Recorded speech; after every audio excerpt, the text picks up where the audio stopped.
UP और उत्तराखंड की खबरों के लिए एबीपी गंगा को सब्सक्राइब करें और बेल आइकन दबाएं। इंडियन मेडिकल एसोसिएशन ने आज हड़ताल का ऐलान किया है। हड़ताल के दौरान private hospital, diagnostic centre, pathology बंद रहेंगी। इस दौरान प्रदेश के निजी हॉस्पिटल में ओपीडी नहीं खुलेंगी। इमरजेंसी और कोविड को छोड़कर सभी सेवाएं ठप रहेंगी। हड़ताल का सरकारी अस्पतालों पर भी असर पड़ेगा। हड़ताल सुबह 6 बजे से शुरू हो चुकी है, जो 24 घंटे तक चलने की संभावना है। आयुर्वेद के डॉक्टरों को सर्जरी का अधिकार देने के मामले में इंडियन मेडिकल एसोसिएशन ने हड़ताल का ऐलान किया है। केंद्र सरकार के अधिकार देने की वजह से इंडियन मेडिकल एसोसिएशन में नाराजगी है।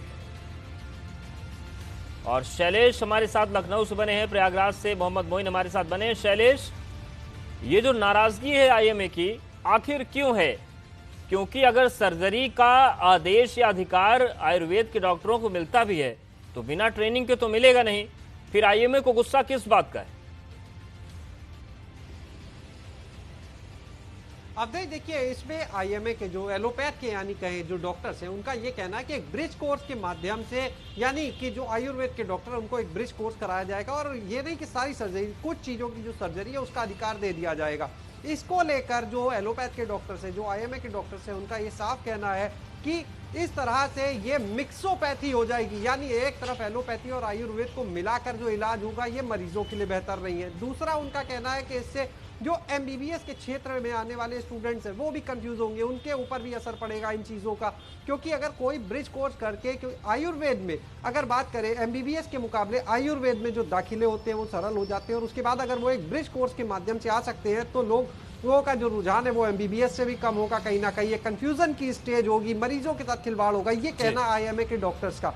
और इसी को लेकर वो लगातार विरोध कर रहे हैं। और आज इनकी जो हड़ताल होगी, देखिए वैसे तो आईएमए का जो आह्वान था वो 12 घंटे की हड़ताल का था, सुबह 6 से शाम के 6 बजे तक। लेकिन अगर बात उत्तर प्रदेश की करें तो उत्तर प्रदेश में जो आईएमए है उसने 24 घंटे की हड़ताल के लिए कहा है यहाँ पर, यानी आज सुबह 6 बजे से हड़ताल शुरू हो चुकी है, कल सुबह 6 बजे तक की हड़ताल चलेगी। मुख्य रूप से अगर बात करें तो जो निजी अस्पताल है, पैथोलॉजी है, डायग्नोस्टिक सेंटर है, वो सबसे ज्यादा मुखर है। असर सरकारी सेवाओं पर हमारे साथ प्रयागराज से बने हैं। मोइन, जिस तरीके से पूरी तस्वीर है कि नाराजगी हो गई, ये हड़ताल करेंगे, ओपीडी बंद रहेंगे, लेकिन ये जो बेचैनी है, ये जो बेकरारी है, कभी जनता के मुद्दे पर तो नहीं दिखती है। जनता परेशान रहे, पैथोलॉजी सेंटर कोविड के नाम पर लूट कर दें, तब आईएमए नहीं जागता। लेकिन अब जब सुविधाओं को ज्यादा लोगों तक पहुंचाने की कोशिश हो रही, क्योंकि डॉक्टर्स की कमी हिंदुस्तान में बहुत ज्यादा है, अगर सुविधाएं बेहतर करने की कोशिश हो रही है तो डॉक्टर आज ओपीडी बंद कर रहे हैं। जी बिल्कुल, साफ तौर पर कहा जा सकता है कि चाहे वो इंडियन मेडिकल एसोसिएशन से जुड़े हुए एलोपैथी डॉक्टर हों और चाहे आयुर्वेद व यूनानी पद्धति के डॉक्टर हों, दोनों डॉक्टर्स का ये कहना है, जो बता रहे हैं कि इससे उनके प्रोफेशन पर असर पड़ेगा, उनकी इनकम पर असर पड़ेगा। लेकिन किसी भी, चाहे वो एलोपैथी डॉक्टर्स हो चाहे आयुर्वेदिक, उनमें से किसी ने भी मरीजों की जिंदगी, उनकी सेहत, उनकी जेब को लेकर बात नहीं की है। सब अपनी अपनी ढपली, अपना अपना राग अलाप रहे हैं, लेकिन इसमें इनकी प्रायोरिटी में कहीं भी आम मरीज नहीं है, आम आदमी नहीं है। तो साफ कहा जा सकता है कि अगर डॉक्टर्स के जो दो गुट हैं, दोनों गुट अलग अलग तौर पर प्रदर्शन कर रहे हैं, कोई खुशी जाहिर कर रहा है तो कोई विरोध कर रहा है, उनकी प्रायोरिटी में आम मरीज नहीं है। बेहतर ये होता कि अगर आम मरीज को सामने रख करके, उसकी समस्याओं को सामने रख करके, उसकी सेहत, जिंदगी और जेब को सामने रख करके ये लोग कोई आंदोलन खड़ा करते तो शायद उसमें उन्हें आम जनता का भी सपोर्ट मिलता और वो ज्यादा मजबूत होते। प्रयागराज की अगर हम बात करें तो एलोपैथी डॉक्टर्स की स्ट्राइक शुरू हो गई है।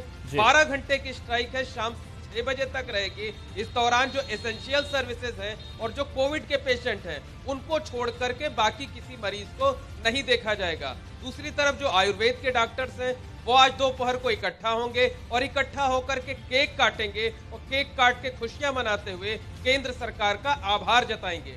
लेकिन फिर से दोहराना चाहूंगा कि चाहे एलोपैथ के डॉक्टर हो चाहे आयुर्वेद के डॉक्टर्स हो, इन दोनों डॉक्टर्स को अपने प्रोफेशन की चिंता है, अपनी इनकम की चिंता है, इनकी प्रायोरिटी शायद एथिक्स याद नहीं आ रही है कहीं भी, और उन्हें वो आंकड़े याद नहीं आ रहे हैं कि जो वर्ल्ड हेल्थ ऑर्गेनाइजेशन की जो गाइडलाइंस है उसके मुताबिक भारत में डॉक्टर और मरीज का जो रेशियो है वो बहुत शर्मनाक है। वो रेशियो शायद इससे भरेगा इस फैसले से, लेकिन डॉक्टर्स को अच्छा नहीं लग रहा है। शुक्रिया मोइन आपका, और शैलेश आपका भी शुक्रिया।